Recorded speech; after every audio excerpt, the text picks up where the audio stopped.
북의 친자 확률 99.8%. 강혜장 씨와 선아 씨는 친부녀 관계가 맞습니다. 검사 결과가 발표되는 순간 회의실은 조용해졌습니다.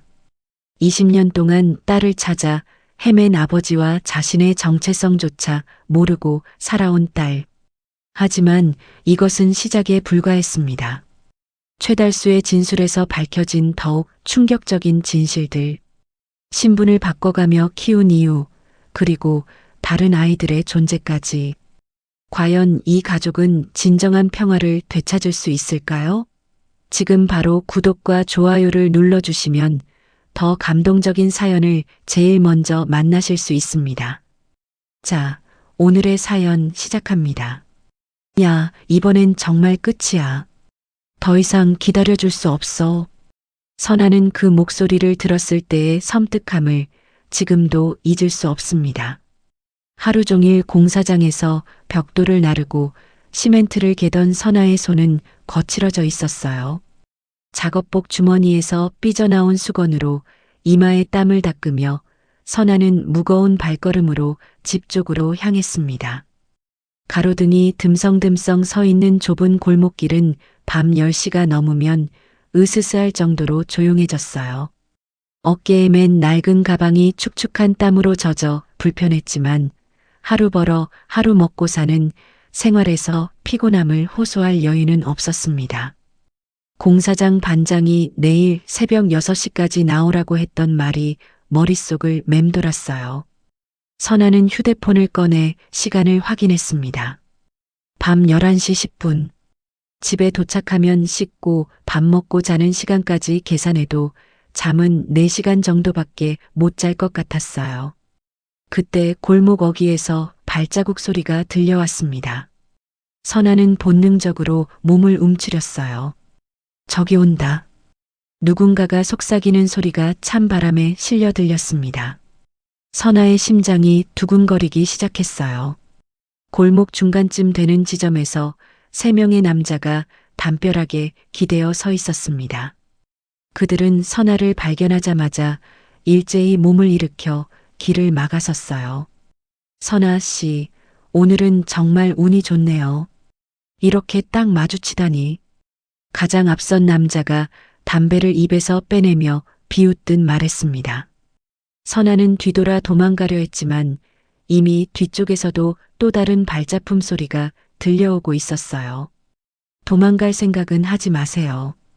우리도 이런 식으로 만나는 게 내키지 않거든요. 두 번째 남자가 선아의 팔목을 잡으려 손을 뻗었습니다. 선아는 반사적으로 몸을 뒤로 틀어 피하려 했어요. 저 정말 다음 주 금요일에는 꼭. 다음 주 금요일? 지난달 말에도 똑같이 말했잖아요. 그때도 다음 주라고 했어. 첫 번째 남자가 선아의 가방끈을 거칠게 잡아당겼습니다. 선아는 균형을 잃고 앞으로 비틀거렸어요. 가방 속에서 도시락통과 물병이 부딪히는 소리가 났습니다. 그냥 간단하게 끝내죠. 휴대폰이랑 지갑부터 내놔요. 오늘은 그걸로 일단 퉁치죠. 제발요, 그것까지 가져가시면 집에도 못 들어가요. 열쇠도 거기 있고. 선아가 간절한 목소리로 애원했지만 남자들의 표정은 점점 더 차가워졌습니다. 세 번째 남자가 선아의 뒤쪽으로 돌아가며 퇴로를 완전히 차단했어요. 말이 안 통하네. 그냥 뒤져보자. 두 번째 남자가 선아의 가방을 향해 손을 뻗는 순간이었습니다. 선아는 뒤로 물러서다가 발을 헛디뎠어요. 아스팔트 바닥에 손을 짚으면서 무릎이 거친 땅에 닿았습니다. 손바닥에서 따가운 아픔이 느껴졌어요. 아이고, 진짜 왜 이래. 선아가 신음을 내뱉으며 일어나려 할 때였습니다. 멀리서 차량 한 대가 골목 입구로 빠르게 접근해오는 엔진 소리가 들렸어요. 헤드라이트 불빛이 골목 안쪽까지 환하게 비춰왔습니다. 급정거하는 브레이크 소리가 좁은 골목에 메아리치며 울렸어요. 차문이 열리는 소리와 함께 한 남자가 급하게 내렸습니다. 야, 뭐 하는 거야, 여기서. 남자는 휴대폰을 재빨리 꺼내 빚쟁이들을 향해 카메라를 돌렸어요. 화면에 그들의 얼굴이 또렷하게 잡혔습니다. 이거 뭐야, 갑자기? 빚쟁이들이 당황하며 서로의 얼굴을 바라봤어요. 그들은 예상치 못한 상황에 어쩔 줄 몰라 했습니다. 야, 찍지 말라고. 가장 키 큰 남자가 화를 내며 앞으로 나섰어요. 왜요? 공개된 장소에서 휴대폰으로 촬영하는 게 무슨 문제라도 있나요? 남자가 담담하게 대답하며 계속해서 촬영을 이어갔습니다. 녹화 버튼이 빨갛게 깜빡이고 있었어요. 지금 우리 얼굴 다 나오잖아. 그러게요. 나중에 경찰서에서도 유용하게 쓰일 것 같네요. 촬영하던 남자가 의미심장하게 웃으며 말했어요. 빚쟁이들은 신분 노출을 두려워하며 점점 뒤로 물러섰습니다. 아씨, 오늘은 여기까지다. 다음에 보자, 선아. 그들이 허둥지둥 골목 밖으로 사라져갔어요. 발자국 소리가 멀어져 가더니 곧 조용해졌습니다. 남자는 휴대폰 녹화를 중단하고 주머니에 넣은 뒤 선아에게 다가왔어요. 괜찮으세요? 다친 데는 없나요? 선아는 남자가 내민 손을 잡고 조심스럽게 일어났습니다. 고맙습니다. 정말 고맙습니다. 어떻게 감사드려야 할지. 남자는 선아의 손등과 무릎에 난 상처를 자세히 살펴봤어요. 상처가 좀 있네요. 근처에 24시간 약국이 있어요. 거기 가서 소독이라도 해야겠어요. 두 사람은 골목을 빠져나와 밝은 네온 사인이 켜진 약국 앞으로 천천히 걸어갔습니다. 남자는 자신의 차 트렁크에서 비상용 구급상자를 꺼내왔어요. 이런 일이 자주 있나요? 아까 그 사람들 말을 들어보니까 처음이 아닌 것 같던데요. 요즘 들어 자꾸 사정이 좀 어려워서요. 선아가 대답을 망설이고 있을 때 남자의 차 뒷좌석이 우연히 시야에 들어왔어요. 열린 차문 사이로 두꺼운 서류철 여러 개가 가지런히 놓여 있었습니다. 그중 가장 위에 있는 서류철 표지에 적힌 글씨가 선아의 시선을 확실히 사로잡았어요. 최달수 관련 자료 정리. 선아는 그 이름을 본 순간 등골이 서늘해졌습니다. 어디서 들어본 것 같은데 정확히 기억이 나지 않았어요. 하지만 분명히 낯익은 이름이었습니다. 잠깐만요, 저거.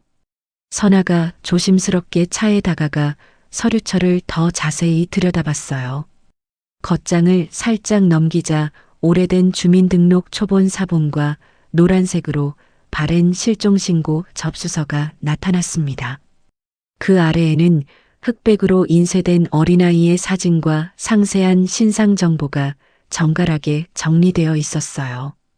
선아는 그 사진 속 아이의 생년월일을 확인하고 깜짝 놀랐습니다. 자신의 생년월일과 정확히 같았거든요. 심지어 생일까지 똑같았어요. 이게 대체 뭐예요? 선아가 떨리는 목소리로 물었습니다. 남자는 잠시 말없이 선아의 표정을 지켜봤어요. 참 우연이네요. 제가 오랫동안 찾고 있던 사람을 오늘 이런 식으로 만나게 될 줄은 몰랐어요. 남자가 주머니에서 명함을 꺼내 선아에게 천천히 건넸습니다. 명함에는 전직 실종 전담 형사라는 직함이 단정하게 인쇄되어 있었어요. 선아는 명함을 받아들고 다시 서류철 쪽으로 시선을 돌렸습니다. 이 최달수라는 사람이 누구예요? 왜 제 생일이? 긴 이야기예요. 지금은 늦었으니까 내일 차근차근 얘기하는 게 어떨까요? 남자가 조심스럽게 제안했어요. 선아는 여전히 서류철에서 눈을 떼지 못하고 있었습니다. 사진 속 어린아이의 모습이 자꾸만 머릿속에서 맴돌았어요. 왠지 익숙한 얼굴 같기도 하고 전혀 모르는 사람 같기도 했습니다. 그런데 왜 하필 오늘 여기서 저를? 정말 우연이었어요. 근처를 지나가다가 소란 소리를 듣고 온 거예요. 남자가 서류철을 정리하며 담담하게 대답했습니다. 하지만 선아는 이 모든 상황이 단순한 우연의 일치가 아니라는 직감을 지울 수 없었어요. 명함을 주머니에 넣으며 선아는 남자의 얼굴을 다시 한번 자세히 살펴봤습니다. 내일 연락드릴게요. 다음 날 아침 선아는 잠을 제대로 이루지 못했습니다. 전날 밤 본 서류철의 내용이 자꾸만 머릿속을 맴돌았어요. 최달수라는 이름과 자신과 같은 생년월일을 가진 아이의 사진이 계속 떠올랐습니다. 선아는 침대에서 일어나 거울 앞에 섰어요. 거울 속 자신의 얼굴을 유심히 들여다봤습니다. 어젯밤 본 사진 속 아이와 닮은 구석이 있는지 확인해 보고 싶었어요. 하지만 20년이라는 시간은 얼굴을 많이 바꿔놓았습니다. 선아는 급하게 옷을 갈아입고 집을 나섰어요. 공사장에 가기 전에 먼저 확인하고 싶은 게 있었습니다. 자신이 어린 시절부터 살아온 그 낡은 단칸방으로 향했어요. 최달수와 함께 살던 그 집 말입니다. 좁은 계단을 올라가며 선아의 마음은 복잡해졌어요. 문 앞에 서서 열쇠를 꺼내는 손이 떨렸습니다. 혹시 뭔가 남아있을까? 선아가 혼잣말을 하며 문을 열었어요. 오래된 냄새가 코끝을 찔렀습니다. 곰팡이 냄새와 습기가 뒤섞인 그 냄새는 어린 시절부터 익숙했어요. 선아는 방 안을 천천히 둘러봤습니다. 구석진 곳에 놓인 낡은 장롱이 눈에 들어왔어요. 그 장롱은 선아가 기억하는 한 항상 그 자리에 있었습니다. 최달수는 그 장롱 위쪽 칸을 항상 잠가놓곤 했어요. 뭐가 들어있는지 궁금했는데 선아가 장롱 앞에 서서 위쪽 칸의 손잡이를 잡아당겼습니다. 예상과 달리 문이 쉽게 열렸어요. 최달수가 떠난 뒤 잠금 장치도 풀어진 모양이었습니다. 장롱 안쪽 깊숙한 곳에서 먼지투성이인 낡은 상자가 보였어요. 선아는 조심스럽게 상자를 꺼냈습니다. 상자 뚜껑을 열자 오래된 사진 몇 장이 나타났어요. 첫 번째 사진을 집어들고 자세히 들여다봤습니다. 병원 건물 앞에서 울고 있는 어린아이가 찍혀 있었어요. 그 아이는 분명히 어린 시절의 선아였습니다. 이게 나야? 선아의 손이 다시 떨리기 시작했어요. 사진 속에서 자신은 병원복을 입고 있었습니다.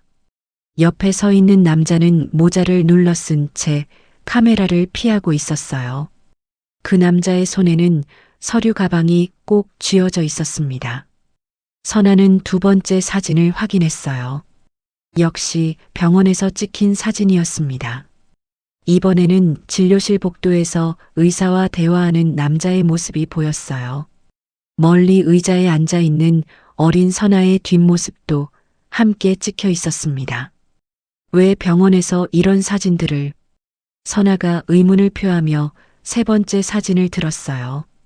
이 사진에서는 병원 입구의 간판이 선명하게 보였습니다.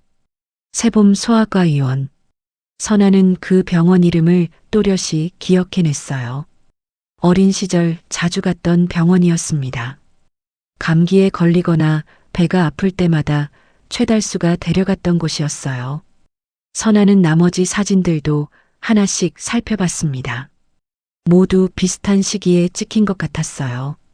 사진 뒷면에는 날짜가 적혀 있었습니다. 20년 전 날짜였어요. 선아가 최달수와 함께 살기 시작한 시기와 정확히 일치했습니다. 이상해. 왜 이런 사진들을 숨겨놨을까? 선아는 상자 바닥을 뒤져봤어요. 구겨진 종이 조각 몇 개가 더 들어 있었습니다. 종이를 펼쳐보니 병원 진료 예약표였어요. 환자 이름 칸에는 강연이라고 적혀 있었습니다. 선아는 깜짝 놀라며 종이를 다시 확인했어요. 강연이? 이게 내 이름이야? 지금까지 자신의 이름은 선아라고 알고 있었습니다. 최달수가 늘 그렇게 불렀거든요. 하지만 병원 기록에는 다른 이름이 적혀 있었어요. 선아는 급히 휴대폰을 꺼내 세봄 소아과 의원을 검색했습니다. 다행히 아직 운영하고 있는 병원이었어요. 주소를 확인한 선아는 서둘러 집을 나섰습니다. 병원까지 가는 길에 선아는 계속 생각했어요. 내가 정말 강연이라는 이름이었을까? 왜 기억이 안 날까? 새봄 소아과 의원은 옛날 그대로의 모습이었습니다. 간판만 새로 바뀌었을 뿐 건물 외관은 그대로였어요. 선아는 병원 안으로 들어가 접수 데스크에 다가갔습니다. 안녕하세요. 20년 전 진료 기록을 확인할 수 있을까요? 20년 전이요? 어떤 환자 기록을 찾으시는 건가요? 접수 직원이 의아한 표정으로 물었어요. 강연이라는 이름으로 기록이 있을 텐데요. 제가 그 사람이에요. 선아가 조심스럽게 설명했습니다. 직원은 컴퓨터로 오래된 기록을 검색해 봤어요. 잠깐만요. 오래된 자료는 별도 보관실에 있어서 시간이 좀 걸려요. 20분쯤 후에 직원이 두꺼운 파일을 들고 돌아왔습니다. 찾았어요. 강연희 환자 기록이 여기 있네요. 선아는 파일을 받아들고 천천히 펼쳐봤어요. 진료 기록이 상당히 많았습니다. 감기, 복통, 외상 등 다양한 증상으로 여러 차례 내원한 기록이 있었어요. 보호자가 항상 같은 분이었네요. 최달수 씨라고 되어 있어요. 직원이 기록을 가리키며 말했습니다. 선아는 보호자 서명란을 자세히 살펴봤어요. 모든 서명의 필체가 동일했습니다. 그런데 이상하네요. 부모 관계란이 비어 있어요. 비어 있다고요? 선아가 놀라며 물었어요. 네. 보통은 아버지, 어머니, 조부모 이런 식으로 적는데 여기는 그냥 보호자라고만 되어 있어요. 선아는 기록을 더 자세히 읽어봤습니다. 진료 내용 중에 보호자 없이 혼자 내원이라는 메모가 여러 번 나타났어요. 어린아이가 혼자 병원에 온 적이 많았다는 뜻이었습니다. 이 기록들 복사해 주실 수 있나요? 개인정보라서 본인 신분증 확인 후에 가능해요. 선아는 신분증을 보여줬어요. 하지만 신분증에는 선아라고 되어 있었습니다. 이름이 다르네요. 개명을 하신 건가요? 그런 것 같아요. 어린 시절 일이라 기억이 잘 안 나서요. 직원은 잠시 고민하다가 복사를 해줬어요. 선아는 복사된 진료 기록을 가방에 넣고 병원을 나왔습니다. 병원 밖에서 선아는 어젯밤 받은 명함을 꺼냈어요. 전직 형사의 전화번호가 적혀 있었습니다. 이제 물어볼 게 너무 많아졌어. 선아가 혼잣말을 하며 번호를 눌렀어요. 몇 번의 신호음 후에 전화가 연결되었습니다. 안녕하세요. 어제 도움받은 선아예요. 아, 안녕하세요. 연락 주실 줄 알았어요. 남자의 목소리가 차분하게 들려왔어요. 만날 수 있을까요? 물어볼 게 생겼어요. 물론이죠. 어디서 만날까요? 한강공원 쪽 벤치에서요. 사람이 별로 없는 곳으로요. 선아가 조심스럽게 장소를 제안했습니다. 알겠어요. 1시간 후에 거기서 뵙죠. 전화를 끊은 선아는 지하철을 타고 한강공원으로 향했어요. 가는 길에 계속 생각했습니다. 자신의 진짜 이름이 강연이라는 사실과 최달수가 보호자였다는 기록들, 그리고 어젯밤 본 실종신고 서류까지 모든 것이 연결되고 있는 것 같았지만 아직 확실하지 않았어요. 과연 무슨 이야기를 들려줄까? 선아는 벤치에 앉아 남자를 기다리며 복잡한 심정으로 한강을 바라봤습니다. 한강공원 벤치에 앉아 기다리던 선아는 멀리서 걸어오는 남자를 발견했습니다. 어젯밤과 같은 차분한 걸음걸이였어요.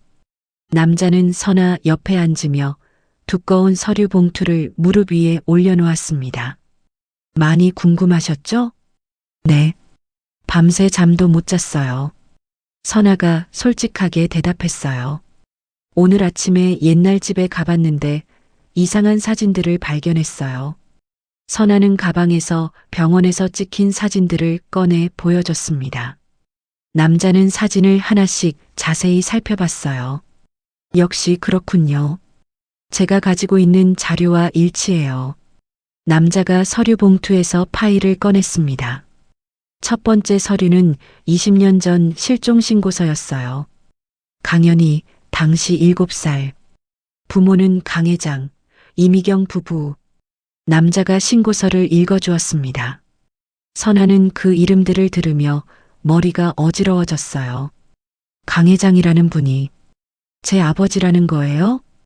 DNA 검사를 해봐야 확실하겠지만 정황상 그럴 가능성이 높아요. 남자가 두 번째 서류를 펼쳤습니다. 이건 당시 수색 기록이에요. 최달수는 실종 당일 인근에 있었던 용의자 중 한 명이었어요. 선아는 그 기록을 읽으며 손이 떨렸습니다. 최달수가 여러 번 경찰 조사를 받았다는 내용이 적혀 있었어요. 하지만 당시엔 증거가 부족해서 더 이상 수사가 진전되지 못했어요. 남자가 세 번째 파일을 꺼내며 설명했습니다.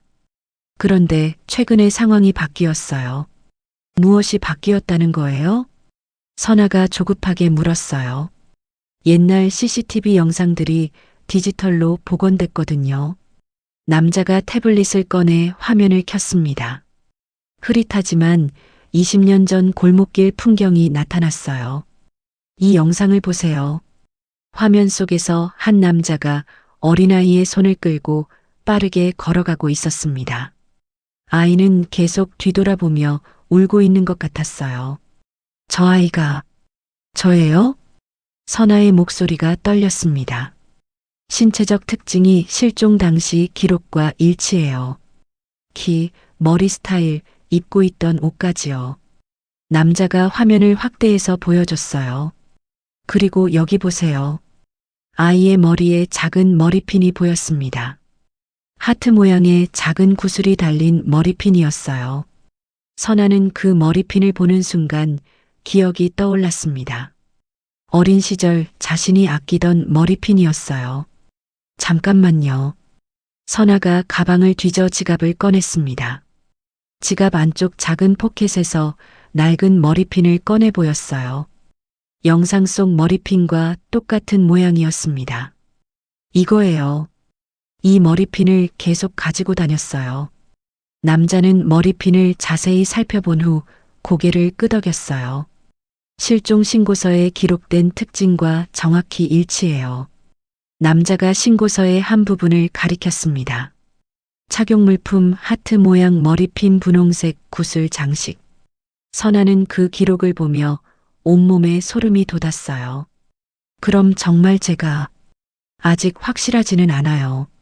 하지만 가능성이 매우 높아졌죠. 남자가 태블릿을 끄며 말했습니다. 경찰서에 가서 정식으로 조사를 받아보는 게 어떨까요? 선아는 잠시 망설였어요. 지금까지 살아온 모든 것이 거짓이었을 수도 있다는 생각에 두려워졌습니다. 무서워요. 만약 정말 그렇다면 천천히 하셔도 돼요. 하지만 진실을 아는 것이 중요하지 않을까요? 남자가 조심스럽게 권했어요. 선아는 한참을 고민한 후 고개를 끄덕였습니다. 가봐요. 알아야겠어요. 두 사람은 벤치에서 일어나 지하철역으로 향했어요. 가는 길에 남자가 추가 설명을 해줬습니다. 담당 형사가 이미 기다리고 있어요. 친절한 분이니까 너무 걱정하지 마세요.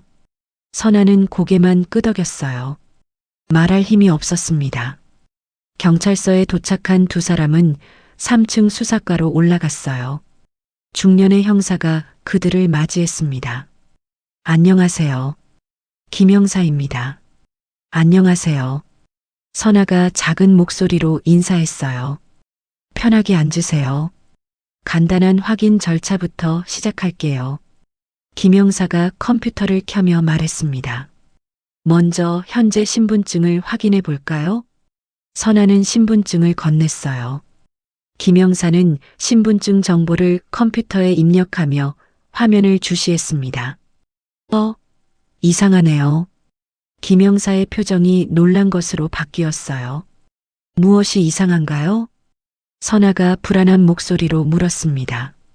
이름 변경 기록이 여러 번 있어요. 원래 이름이 강연이었다가 중간에 몇 번 바뀌었네요. 김영사가 화면을 자세히 살펴봤어요. 언제 바뀌었는지 확인해 주세요. 전직 형사가 요청했습니다. 첫 번째 변경이 20년 전, 두 번째가 15년 전, 세 번째가 10년 전이에요. 김영사가 기록을 읽어줬어요. 그리고 이 변경 신청들이 모두 같은 지역에서 이루어졌네요. 어느 지역이요? 최달수의 거주지 이전 기록과 정확히 일치해요. 김영사가 또 다른 화면을 열어 보여줬습니다. 최달수의 주소 변경 내역이 선아의 이름 변경 시기와 완벽하게 겹쳐졌어요. 이건 우연이 아니에요. 의도적으로 신분을 계속 바꾼 거죠. 김영사가 심각한 표정으로 말했습니다.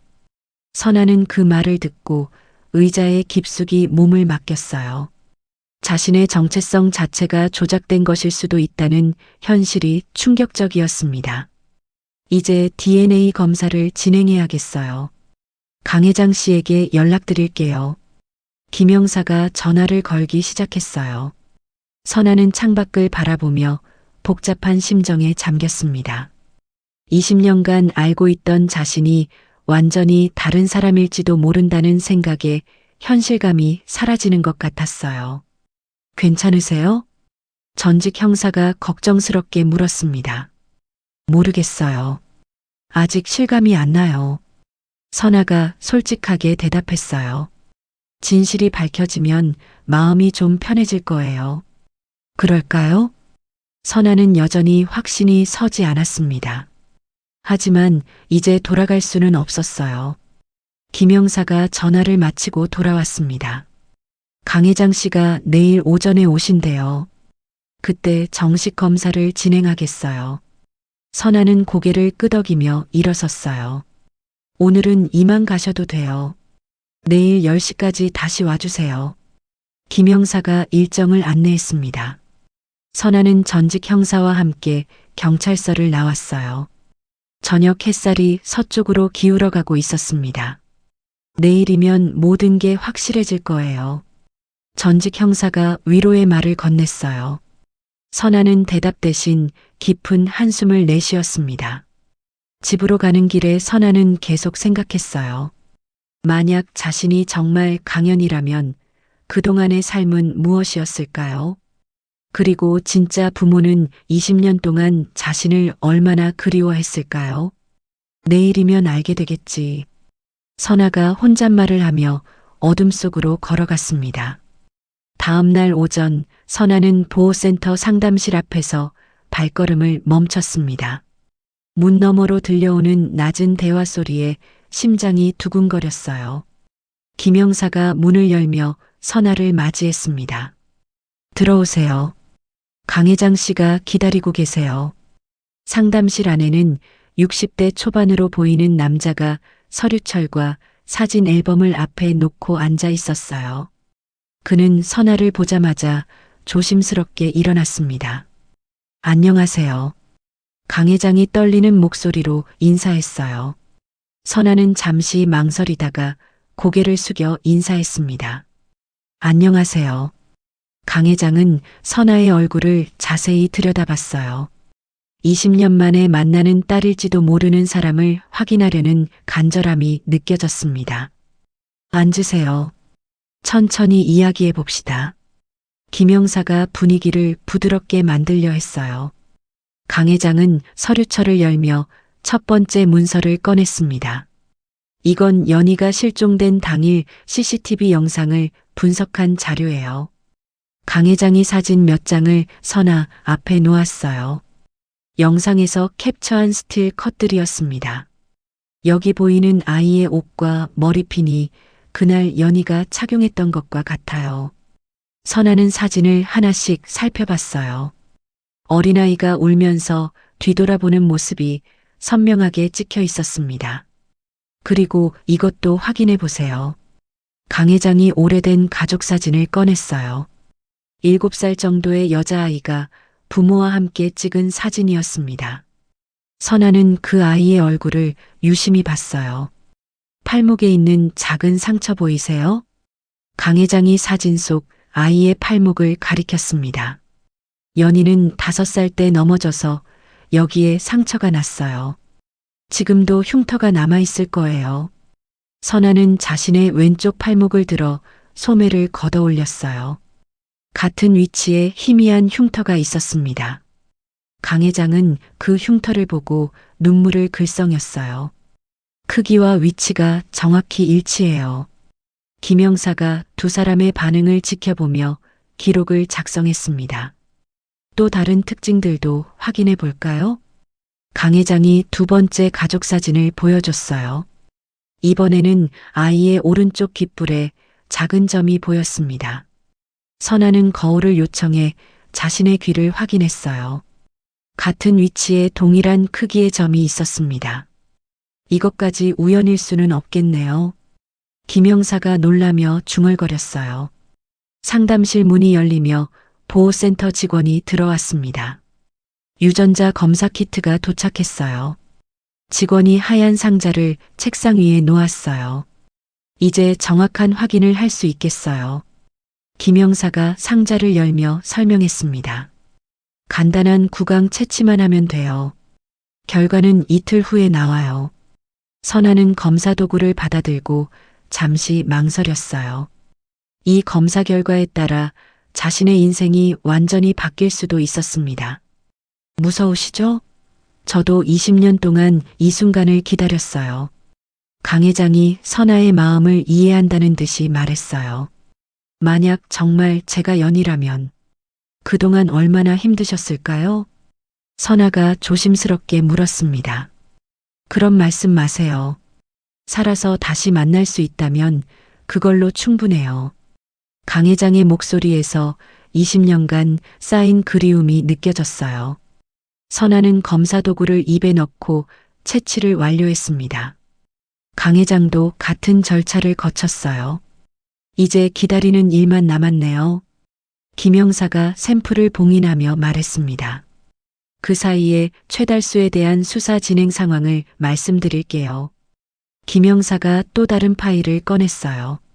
최달수는 사흘 전부터 연락이 끊어진 상태예요. 도망간 건가요? 선아가 놀라며 물었습니다. 그럴 가능성이 높아요. 마지막 목격 장소가 외곽 지역이었거든요. 김 형사가 지도를 펼쳐 보여줬어요. 수배령이 내렸고 전국적으로 추적하고 있어요. 강 회장이 선아를 걱정스럽게 바라봤어요. 혹시 위험하지는 않을까요? 보호 조치를 취하고 있으니까 걱정하지 마세요. 김 형사가 안심시키려 했어요. 임시 보호시설에서 지내시는 게 좋겠어요. 검사 결과가 나올 때까지요. 선아는 고개를 끄덕였습니다. 혼자 있기에는 불안한 상황이었어요. 제가 필요한 물건들은 준비해 드리겠어요. 강 회장이 선아를 위해 챙기려는 마음을 보였어요. 아직 확실하지도 않은데. 확실해요. 제가 아버지 직감으로 알 수 있어요. 강 회장이 확신에 찬 목소리로 말했습니다. 선아는 그 말을 듣고 가슴이 뭉클해졌어요. 20년 동안 딸을 찾아 헤맸을 아버지의 마음이 느껴졌습니다. 보호시설로 이동하기 전에 집에 들러서 짐을 챙기고 싶어요. 지금 상황에서는 위험할 수 있어요. 김 형사가 우려를 표했어요. 경찰이 동행하면 괜찮을까요? 강 회장이 제안했습니다. 그럼 제가 함께 가겠어요. 김 형사가 동의하며 일어났어요. 3사람은 상담실을 나와 선아의 집으로 향했습니다. 가는 길에 강 회장이 말했어요. 연희가 좋아했던 것들을 아직도 다 기억하고 있어요. 어떤 것들이요? 선아가 궁금해했습니다. 딸기 우유하고 곰돌이 인형. 그리고 그림 그리기를 정말 좋아했어요. 선아는 그 말을 듣고 깜짝 놀랐어요. 지금도 딸기 우유를 좋아하고 시간이 날 때마다 그림을 그렸거든요. 혹시 지금도? 네, 아직도 좋아해요. 선아의 대답에 강 회장의 얼굴이 밝아졌습니다. 역시 제 딸이 맞아요. 집에 도착한 선아는 필요한 옷가지들을 가방에 넣기 시작했어요. 김영사는 주변을 살피며 경계를 늦추지 않았습니다. 강 회장은 선아가 짐을 싸는 모습을 조용히 지켜봤어요. 다 됐어요. 선아가 가방을 메고 일어섰습니다. 그때 김영사의 휴대폰이 울렸어요. 네, 김영사입니다. 통화 내용을 들은 김영사의 표정이 심각해졌습니다. 최달수를 발견했다고요? 어디서요? 선아와 강 회장이 긴장하며 김영사를 바라봤어요. 알겠습니다. 바로 가겠습니다. 김영사가 전화를 끊고 두 사람을 돌아봤습니다. 최달수가 한 폐공장에서 발견됐어요. 최달수가 발견됐다고요? 선아가 놀라며 김영사를 바라봤습니다. 네, 하지만 현장에 직접 가실 수는 없어요. 위험할 수 있거든요. 김영사가 선아와 강 회장을 차례로 살펴봤어요. 대신 그동안 최달수가 살던 곳들을 조사해 보는 게 어떨까요? 강 회장이 제안했습니다. 과거 흔적들을 찾을 수 있을지도 몰라요. 김영사는 잠시 고민하다가 고개를 끄덕였어요. 좋은 생각이에요. 제가 동행하겠습니다. 세 사람은 먼저 최달수가 최근까지 일했던 폐지 수거장으로 향했습니다. 낡은 트럭들이 늘어선 작업장에서 수거장 사장이 그들을 맞이했어요. 최달수요? 그 양반 며칠째 안 나와요. 사장이 기름때 묻은 손을 닦으며 말했습니다. 이상하더라고요. 성실한 편이었는데 갑자기 연락도 안 되고. 김영사가 최달수의 사물함 열쇠를 요청했어요. 혹시 개인 물건이 있다면 확인해 보고 싶어서요. 사장은 열쇠를 건네며 안내했습니다. 사물함을 열자 낡은 작업복과 함께 작은 수첩이 나왔어요. 김영사가 수첩을 펼쳐보니 선아의 이름이 여러 번 적혀 있었습니다. 이상한데요? 왜 여기에 제 이름이? 선아가 수첩을 들여다보며 당황했어요. 수첩에는 선아의 일상 일정과 출퇴근 시간까지 상세하게 기록되어 있었습니다. 이건 감시 기록이네요. 김영사가 심각한 표정으로 말했어요. 최달수가 선아 씨의 행동을 계속 지켜보고 있었어요. 강 회장이 수첩을 보며 분노에 찬 표정을 지었습니다. 이런 짓을 20년 동안이나. 다음으로 일행은 최달수가 거주했던 원룸으로 이동했어요. 건물 관리사무소에서 열쇠를 받아 방 안에 들어갔습니다. 방은 이미 비워진 상태였지만 곳곳에 흔적이 남아 있었어요. 선아는 방 한 구석에서 자신의 어린 시절 사진을 발견했습니다. 이 사진들 언제 찍은 거예요? 선아가 떨리는 손으로 사진을 집어들었어요. 학교 입학식, 소풍, 생일 등 다양한 순간이 담겨 있었습니다.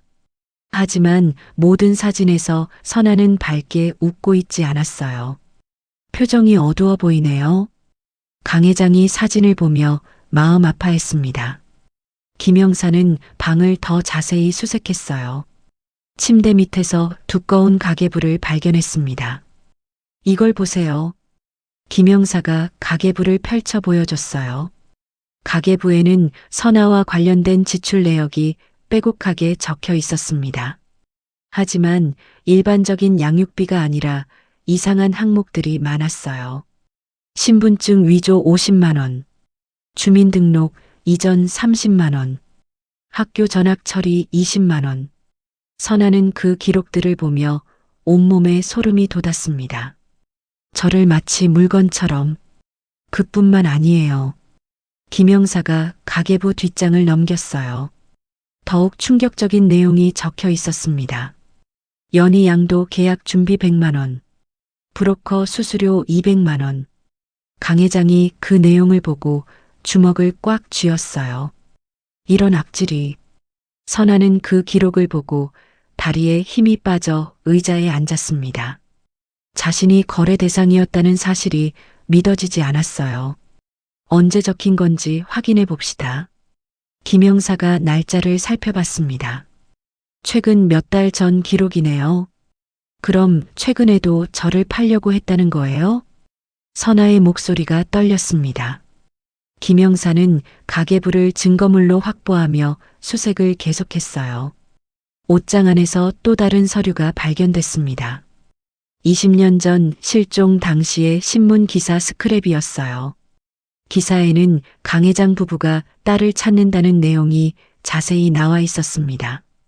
최달수는 이 기사들을 오랫동안 보관하고 있었던 것 같았어요. 자신이 한 일을 알고 있었다는 뜻이에요. 김영사가 서류를 정리하며 말했습니다. 선아는 그 기사를 읽으며 눈물이 났어요. 20년 전 부모의 절망적인 심정이 그래서 고스란히 느껴졌습니다. 아빠, 엄마가 얼마나 힘들었을까요? 이제 다시 만날 수 있어요. 그걸로 충분해요. 강 회장이 선아의 어깨를 가만히 두드려줬어요. 마지막으로 일행은 선아가 어린 시절 살았던 여러 집터들을 돌아봤습니다. 각 장소마다 선아의 흔적이 조금씩 남아 있었어요. 한 집에서는 선아가 그렸던 그림이 발견됐습니다. 어린아이가 그린 가족 그림이었는데 아빠와 엄마를 찾는다는 글씨가 삐뚤삐뚤하게 적혀 있었어요. 제가 이런 그림을 그렸었나요? 선아가 그림을 보며 어렴풋한 기억을 떠올렸습니다. 기억이 조금씩 나는 것 같아요. 강 회장은 그 그림을 보고 울컥했어요. 딸이 자신들을 그리워했다는 증거였으니까요. 또 다른 집에서는 선아가 쓴 일기장이 나왔습니다. 일기에는 아빠와 엄마가 보고 싶다는 내용이 반복적으로 적혀 있었어요. 최달수에 대한 두려움도 곳곳에 표현되어 있었습니다. 김영사는 이런 증거들을 차례로 수집했어요. 이제 충분한 증거가 모였어요.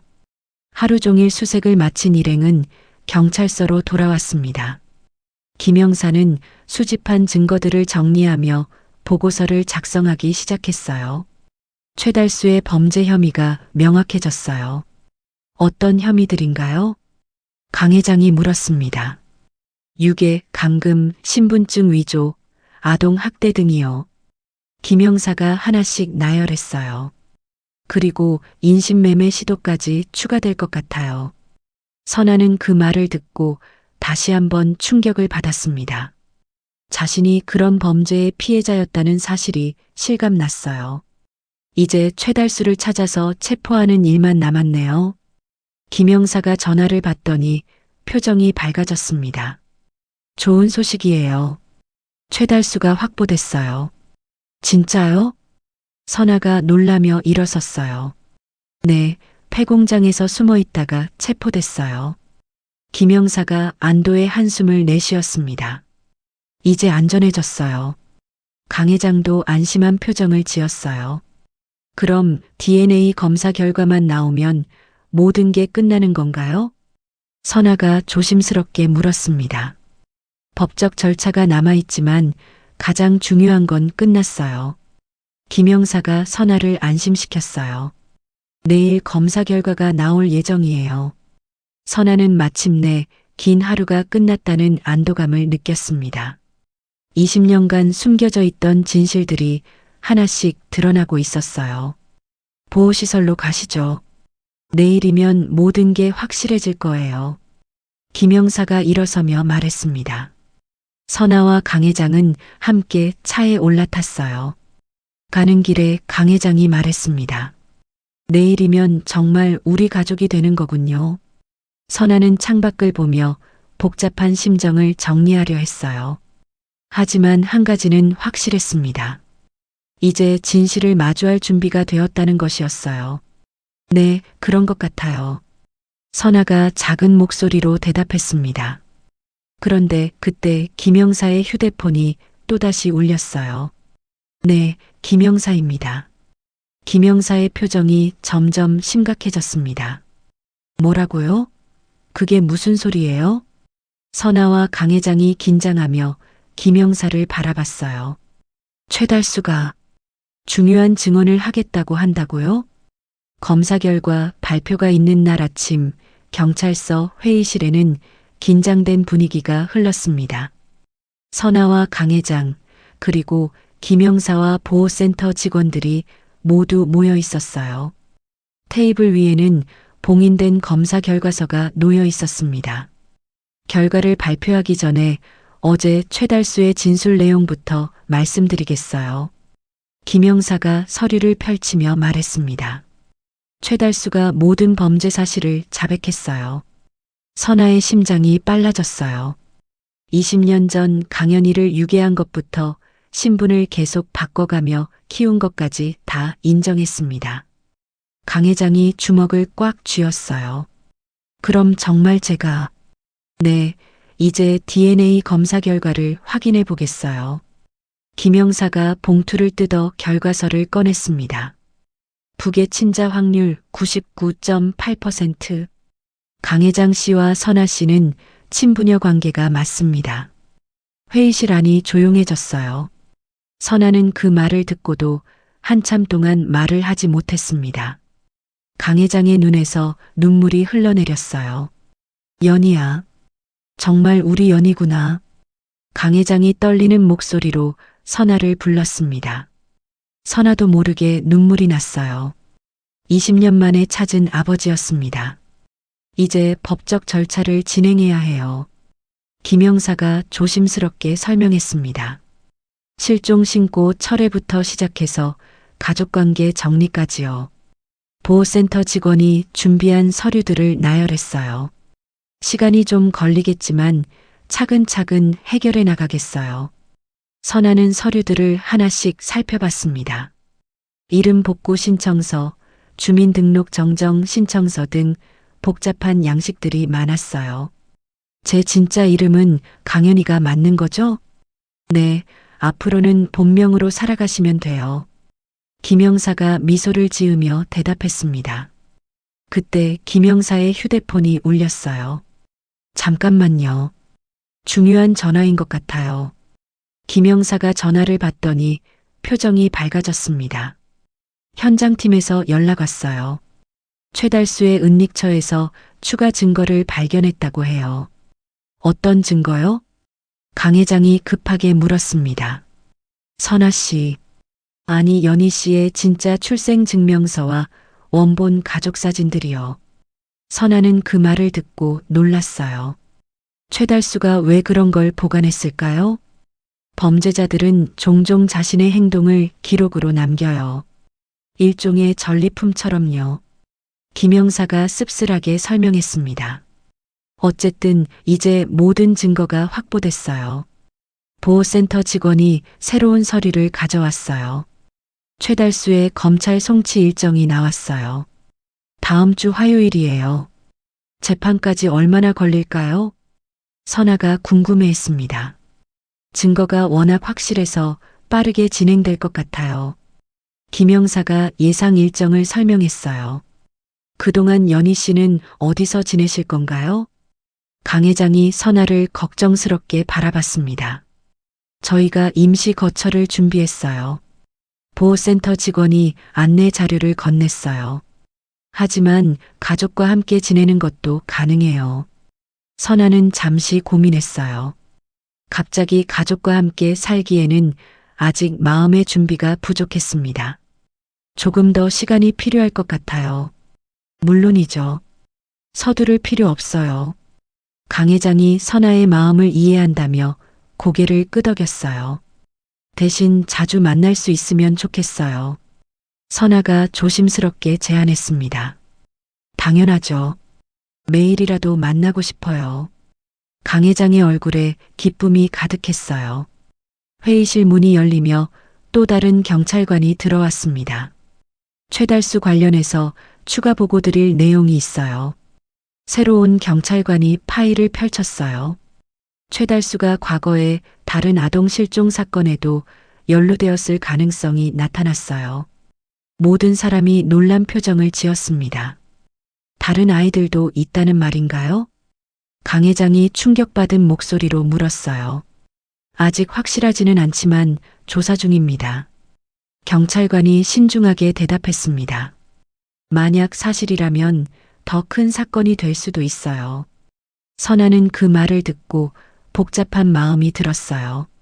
자신처럼 고통받은 아이들이 더 있을지도 모른다는 생각에 마음이 아팠습니다.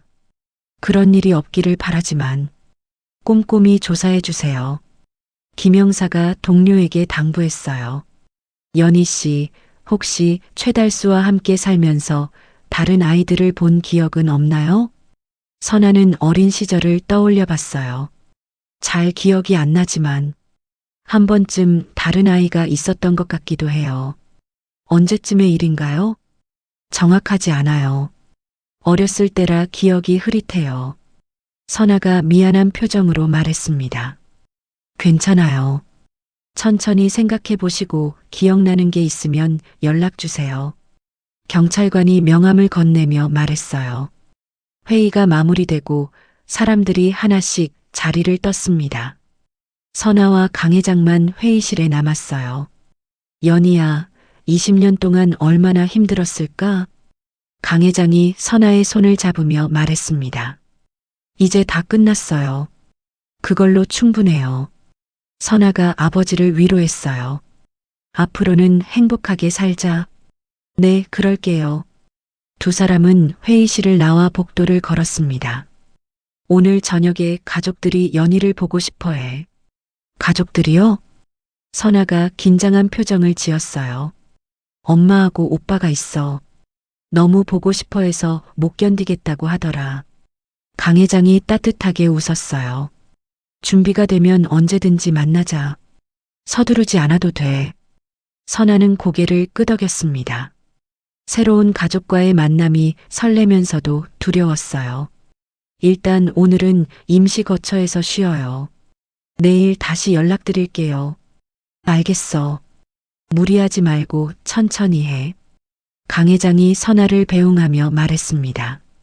선아는 보호시설 차량에 올라타며 창밖의 아버지를 바라봤어요. 20년 만에 찾은 가족이었습니다. 이제 새로운 삶이 시작되는 것 같았어요. 차가 출발하자 강 회장이 손을 흔들었습니다. 선아도 창문 너머로 손을 흔들어 응답했어요. 내일부터는 연희로 살아가는 거구나. 선아가 혼잣말을 하며 자신의 진짜 이름을 되뇌었습니다. 강연희. 낯설지만 따뜻한 느낌이 드는 이름이었어요. 최달수의 1차 공판이 열리는 날 법원 주변은 이른 아침부터 취재진들로 붐볐습니다. 20년 만에 해결된 장기 미제 실종 사건이라는 소식에 언론의 관심이 집중됐어요. 연희는 김영사와 함께 법원 후문으로 들어가며 플래시 세례를 피했습니다. 괜찮으세요? 많이 떨리죠? 김영사가 연희를 걱정스럽게 바라봤어요. 네, 조금요. 최달수를 직접 보는 게 무서워요. 연희가 솔직하게 마음을 털어놓았습니다. 법정 안으로 들어서자 웅성거리는 소리가 들렸어요. 방청석에는 강 회장과 가족들이 앉아 있었습니다. 연희는 아버지와 눈을 마주치며 작게 고개를 끄덕였어요. 피고인을 입정시키세요. 재판장의 목소리가 법정에 울렸습니다. 문이 열리며 수갑을 찬 최달수가 들어왔어요. 연희는 그를 보는 순간 온몸이 긴장으로 굳어졌습니다. 20년 동안 아버지라고 믿고 살았던 사람이었거든요. 최달수는 피고인석에 앉으며 연희 쪽을 힐끔 바라봤어요. 연희는 그의 시선을 느끼고 고개를 돌렸습니다. 검사 측에서 기소 내용을 발표해 주세요. 재판장이 진행을 지시했어요. 검사가 일어나 차분한 목소리로 말하기 시작했습니다. 피고인 최달수는 20년 전 당시 7세였던 강연희를 유괴하여 장기간 감금했습니다. 법정이 조용해졌어요. 뿐만 아니라 피해자의 신분을 여러 차례 조작하며 정체성을 말살했습니다. 검사가 첫 번째 증거 자료를 제시했어요. 이것은 피해자의 이름 변경 기록입니다. 대형 스크린에 관련 서류들이 나타났습니다. 강연희에서 시작해 여러 이름으로 바뀐 기록이 명확하게 보였어요. 피고인은 자신의 주소 이전과 동시에 피해자의 이름을 계속 바꿨습니다. 연희는 그 기록들을 보며 자신의 정체성이 얼마나 조작되었는지 실감했어요. 다음은 DNA 검사 결과입니다. 검사가 두 번째 증거를 제출했습니다.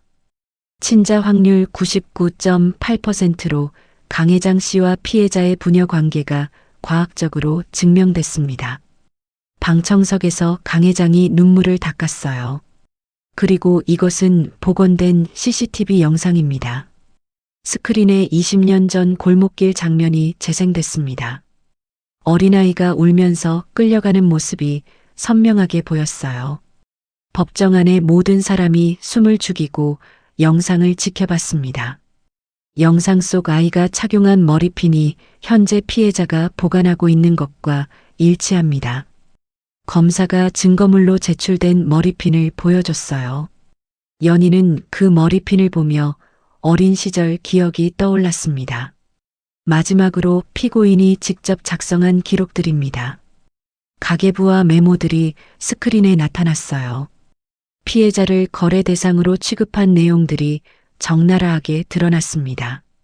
이상으로 기소 내용 발표를 마치겠습니다. 검사가 자리에 앉자 변호인이 일어났어요. 피고인은 대부분의 혐의를 부인합니다. 최달수의 변호사가 반박을 시작했습니다. 피고인은 길에서 버려진 아이를 보호한 것일 뿐입니다. 법정에서 웅성거리는 소리가 났어요. 이름 변경도 아이의 안전을 위한 불가피한 조치였습니다. 변호사의 주장에 검사가 즉시 반박했어요. 그렇다면 왜 실종 신고를 확인하지 않았습니까? 당시 상황에서는 변호사가 답변을 망설였어요. 재판장이 개입했습니다. 피고인이 직접 답변해 보세요. 최달수가 천천히 일어났어요. 저는 그 아이를 구해준 거예요. 최달수의 목소리에 떨림이 있었습니다. 어디서 구했다는 겁니까? 검사가 날카롭게 질문했어요. 길에서 울고 있어서. 최달수의 대답이 일관성이 없었습니다. 그런데 왜 CCTV에는 아이가 저항하는 모습이 찍혀 있습니까? 검사가 다시 영상을 재생했어요. 최달수는 화면을 보고 말문이 막혔습니다. 답변하세요. 재판장이 다시 한번 촉구했어요. 그건 아이가 무서워해서. 최달수의 변명은 설득력이 없었습니다. 검사가 추가 질문을 이어갔어요. 그럼 가계부에 적힌 양도 계약은 무엇입니까? 최달수의 얼굴이 창백해졌어요. 그것은 피해자를 팔려고 했던 게 아닙니까? 검사의 추궁에 최달수는 대답하지 못했습니다. 재판장이 정리에 나섰어요.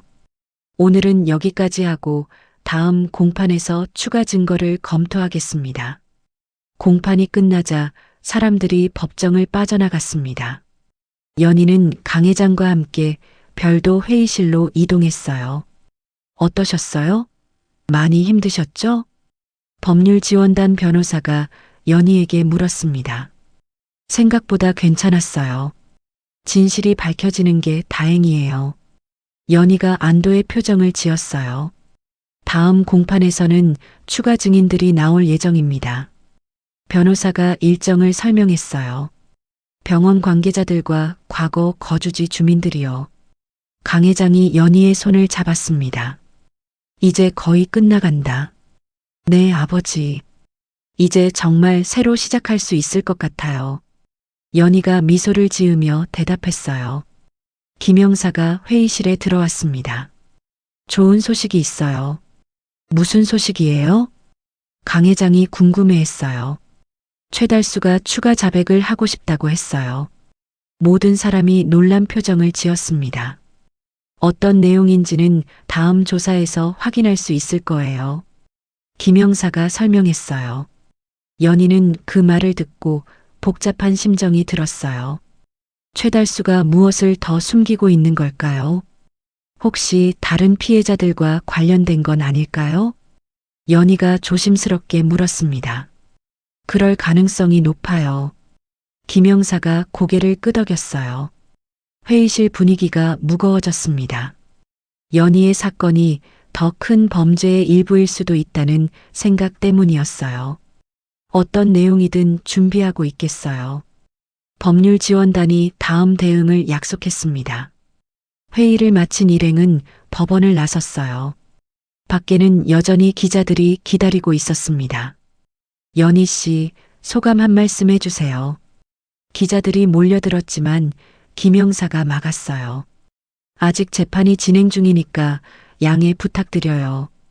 연희와 강 회장은 후문으로 빠져나갔습니다. 차에 오른 연희가 창밖을 바라보며 말했어요. 정말 끝나가는 것 같아요. 그래, 이제 정말 새로운 시작이야. 강 회장이 딸의 어깨를 가볍게 두드려줬어요. 하지만 연희의 마음 한구석에는 여전히 불안감이 남아 있었습니다. 최달수가 추가로 자백하고 싶다는 내용이 무엇일지 궁금하면서도 두려웠어요. 아버지, 혹시 저 말고 다른 아이들도 그런 생각하지 마. 지금은 우리만 생각하자. 강 회장이 연희를 안심시키려 했지만 둘 다 마음은 편치 않았습니다. 다음 날 오전 김 형사에게서 급한 전화가 걸려왔어요. 최달수의 추가 진술 내용이 나왔어요. 당장 경찰서로 와주세요. 전화기 너머 김 형사의 목소리가 심각했습니다. 연희는 그 순간 무언가 큰일이 벌어질 것 같은 예감이 들었어요. 몇 달 후 최종 공판이 열렸습니다. 법정에는 이전보다 더 많은 사람들이 모여 있었어요. 연희는 아버지 강 회장과 함께 방청석 앞자리에 앉아 재판 진행을 지켜봤습니다. 피고인 최달수에 대한 최종 판결을 선고하겠습니다. 재판장의 엄숙한 목소리가 법정에 울렸어요. 연희의 손에 땀이 맺혔습니다.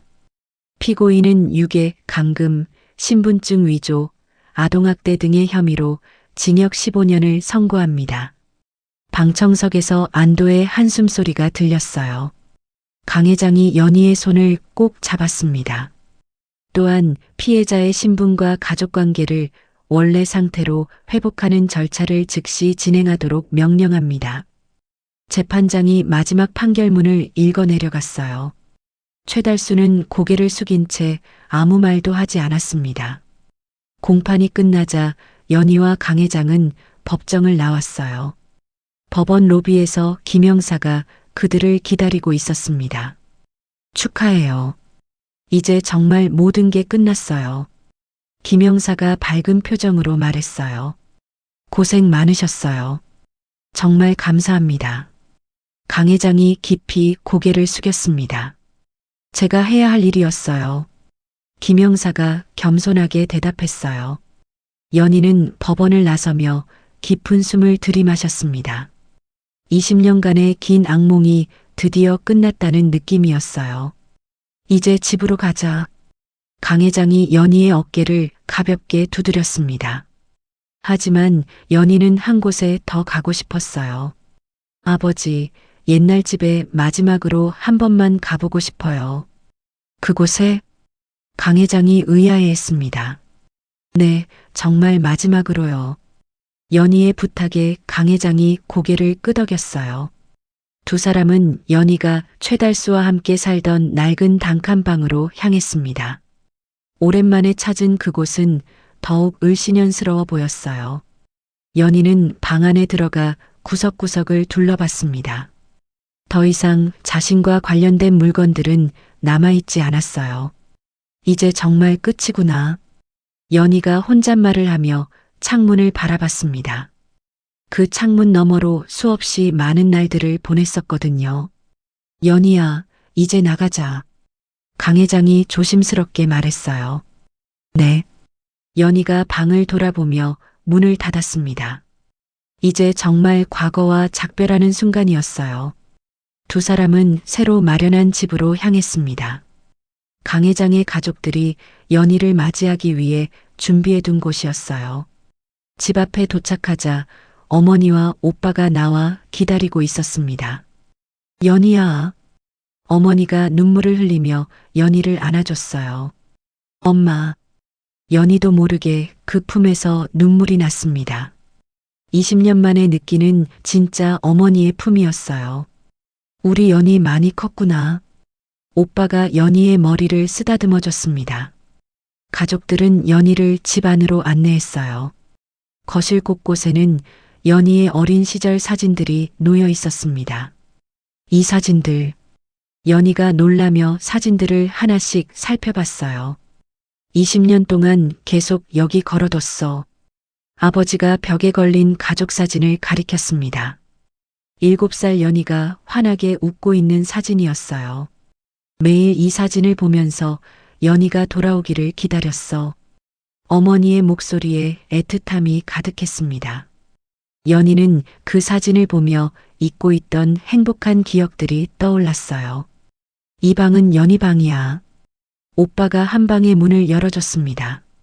방 안에는 새 침대와 책상 그리고 옷장이 정갈하게 놓여 있었어요. 너무 예뻐요. 연희가 감탄하며 방 안을 둘러봤습니다. 창가에는 작은 화분들이 놓여 있었어요. 연희가 꽃을 좋아할 것 같아서 준비했어. 어머니가 미소 지으며 설명했어요.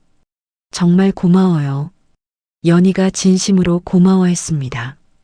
저녁 시간이 되자 가족들이 함께 식탁에 앉았어요. 어머니가 정성스럽게 준비한 음식들이 가득했습니다. 연희가 어릴 때 좋아하던 음식들로 준비했어. 기억하고 계셨어요? 연희가 놀라며 물었습니다. 엄마가 어떻게 있겠니? 어머니가 연희의 그릇에 밥을 담아줬어요. 가족들과 함께하는 첫 식사는 따뜻하고 편안했습니다. 오랫동안 그리워했던 가정의 맛이었어요. 내일부터는 어떻게 할 거야? 아버지가 연희에게 물었습니다. 아직 확실하게 정하지는 못했어요. 연희가 솔직하게 대답했어요. 천천히 생각해도 돼. 우리가 다 도와줄게. 오빠가 격려해줬습니다. 식사를 마친 후 연희는 자신의 방에 혼자 앉아 있었어요. 20년 만에 가족의 품으로 돌아온 현실이 아직도 꿈 같았습니다. 창밖으로 보이는 야경을 바라보며 연희는 생각했어요. 이제 정말 새로운 인생이 시작되는 거구나. 연희야, 괜찮아? 어머니가 방문을 두드렸습니다. 네, 들어오세요. 어머니가 연희 옆에 앉았어요. 적응하기 어렵지? 조금요. 하지만 행복해요. 연희가 솔직한 마음을 표현했습니다. 시간이 해결해 줄 거야. 서두르지 말고 천천히. 어머니가 연희의 손을 잡아줬어요. 20년 동안 얼마나 그리웠는지 몰라. 저도 늘 가족이 있었으면 좋겠다고 생각했어요. 두 사람은 한참 동안 이야기를 나눴습니다. 잃어버린 시간을 조금씩 메워가는 소중한 시간이었어요. 어머니가 방을 나간 후 연희는 침대에 누워 천장을 바라봤습니다. 내일부터 시작될 새로운 하루하루가 기대됐어요. 더 이상 혼자가 아니었습니다. 든든한 가족이 곁에 있었거든요. 강연희. 연희가 자신의 진짜 이름을 조용히 불러봤어요. 이제 이 이름으로 당당하게 살아갈 수 있었습니다. 창밖으로 별들이 반짝이고 있었어요. 연희는 그 별들을 보며 새로운 꿈을 꾸기 시작했습니다. 20년간 잃어버린 시간은 되돌릴 수 없지만 앞으로 만들어갈 시간들은 충분히 남아 있었어요. 가족과 함께 웃고 울며 진짜 인생을 살아가고 싶었습니다. 연희는 만족스러운 미소를 지으며 눈을 감았어요. 내일은 강연희로서의 첫 번째 아침이 될 것이었습니다. 20년이라는 긴 시간 동안 잃어버린 딸을 포기하지 않고 찾아 헤맨 아버지 강 회장의 사랑과 진실이 밝혀지는 순간까지 견뎌낸 연희의 용기가 마침내 기적을 만들어냈습니다. 최달수라는 악인에 의해 빼앗겼던 소중한 20년, 그 시간은 되돌릴 수 없지만 이제 강연희는 진짜 가족의 품에서 새로운 인생을 시작할 수 있게 되었습니다. 때로는 절망적으로 보이는 상황에서도 포기하지 않는 사랑의 힘이 얼마나 위대한지, 그리고 진실은 반드시 밝혀진다는 것을 보여주는 이야기였습니다. 가족의 소중함을 다시 한번 깨닫게 되는 오늘이었으면 좋겠습니다. 우리 곁에 있는 가족들에게 사랑한다는 말, 오늘 꼭 전해보시기 바랍니다. 지금 바로 구독과 좋아요를 눌러주시면 더 감동적인 사연을 제일 먼저 만나실 수 있습니다. 이야기를 끝까지 들어주신 분이 계시다면 잘 들었다고 댓글 하나만 남겨주세요. 감사합니다.